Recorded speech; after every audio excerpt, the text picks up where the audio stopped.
একটাই, মানে আমরা অনেক দিন দীর্ঘ 2022-এ আমরা ফিজিক্যাল ক্লিয়ার করেছিলাম, তারপর আমাদের রিটেন হয়, তারপর আমাদের ভাইভা হয়।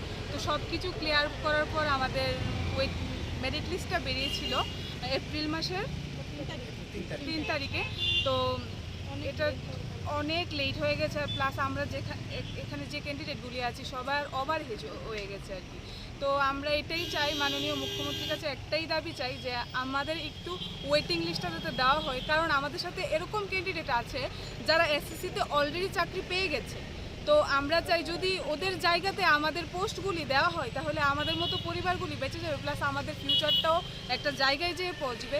তো এই দাবিতে আমরা সম্মিলিত হয়েছি। আর আরেকটা দাবি, যেহেতু আমাদের যে ইন্টারভিউ প্রসেসিংটা অনেকটা লেট হয়েছে, 3 বছর লেগেছে, এটা যদি মুখ্যমন্ত্রী আমাদের এজ রিল্যাক্সেশনটা একটু দিত, নেক্সট যেই আসবে 916টা পোস্ট আসবে, ওরা জানিয়েছে